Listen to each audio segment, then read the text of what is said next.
Hey guys, and welcome back to the channel. I'm Zemo, the Dad in DPS, and we're back with another episode of the Good, the Scrap, and the Scrap, a series where I test weapons out in Appalachia and blow things' faces right off.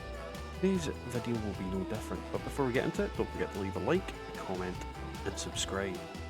It's time for Shooty McShoot Face. Now, Shooty McShoot Face is your bloodied 25 damage while aiming, damage resistance while aiming, plasma Gatling. It's a pretty standard weapon, and surprisingly not one that I've actually reviewed before. I think I've done anti-armor, I think I've done two-shot, I think I've done just about everything. Well, maybe not just about anything. I've even tested the Legacy. I don't think I've tested this variation. I certainly not tested it in this patch, where energy weapons are stronger. So, let's get into it and see how well it does. So, this weapon. Now, when it comes to this type of weapon, it is very effective. Now, with the effects that are on there, I do need to aim to get the full spread of damage. And as you're seeing, it's annihilating max level super mutants as if they are not a lot of trouble.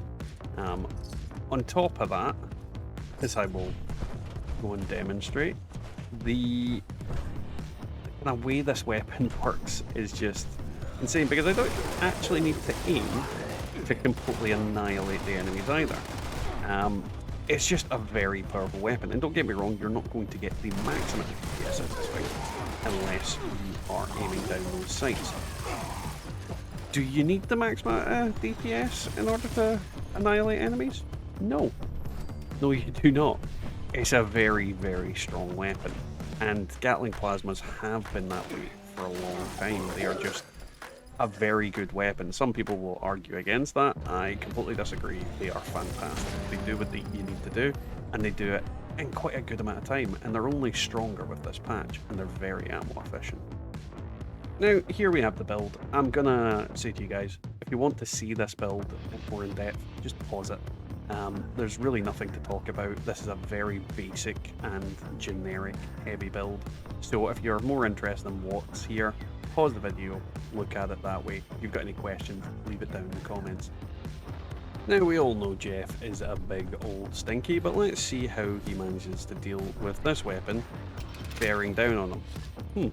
Didn't know I need to reload, but okay. Right, come on. Let's mince Jeff. We'll see what happens, and we'll see if he even gets up in time. Yeah. Poor Jeff. He's now part of the water supply. Alright, let's see what Queenie Bofini can do against this weapon. I'm not optimistic for her, let's just say that. There we go. Out of bed she gets. And oh god, she's dead already. Yeah. This fucking thing is insane. But we already knew it was good. And with any weapon that we test, we go to daily ops. Now, the thing I will say about this gun in daily ops is that each individual enemy will not drop anything for me. So, it will drop something, it just won't drop the ammo type I want. As you can see, it destroys the enemies just as easy as it would against any other enemies. If I can get fucking shots off on them, because I can't see for crap. But you're seeing they're dying really quickly. This is the factor that I'm going to go into. I'm not going to bother doing the daily ops, but here's the problem. You get random ammo types. Now, while in some cases that could be quite a good thing, because I could get some decent ammo that I don't have many of, it means that I am not regenerating the ammo I'm getting. So the only real way to get this ammo is to craft it. Luckily, it's super cheap to make, and you can make quite a lot of it in a short amount of time. So there is that.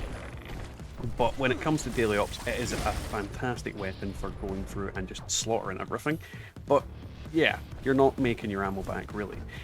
One thing I would say, at the end of the dungeon, or rather the daily op, you will get a small payload of this ammo type. I believe 3, maybe 5 at a push.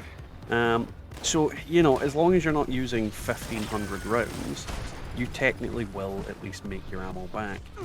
But that realistically just depends on if you've got teammates, all that kind of thing. It's still a really strong weapon, and I would not discourage you from using it in daily ops. It's going to help you get through these kind of things really quickly. It's just Cloak and Day is surprisingly far more annoying than I ever anticipated when they originally concocted the idea. Either way, that's that. That was today's video, guys. I hope you enjoyed it. If you did, don't forget to leave a like, a comment, and subscribe. If you'd like to support the channel, there are several means. You can click that coffee button to donate to me directly. There's also our Teespring for the merch that you can see on screen right now, as well as our YouTube member button and the new Super Thanks button. So if you'd like to support the channel, don't forget to hit any of them. Now, on the note of our members, let's thank them. Alright, let's thank our chosen undead members first. Golty, Diofane Gaming, Bubba Diddle Mom, Scott S, and the BDP. And then we have our Dad's Army members, Wyatt Blackburn, Lowers, me, Colin G, Peggy Knight, Matazbo, Devilman Games, Marcus Garskull, Ranger Mix, Riddle, Anxiety Rangers, White Spikes Bud, Numpty, Sickle Man, James Colsrud, and Country Boy Stevens. I hope you're all doing well, and thank you for your continued support. So yeah, this weapon, it's very consistent and very, very good. You can use it on just about any enemy in the game and you are going to get the same results. And that is the key marker of a really good weapon. Heavy weapons are just consistently powerful in the game at the moment, especially energy ones since they got recently buffed, and more specifically the Gatling plasma. Gatling lasers less so because they use the same ammo that the power armor uses to fuel itself, so you could argue, yeah, not as ammo efficient, but either way, fantastic weapon and quite good. But with that, we'll catch you all next time in the Wasteland.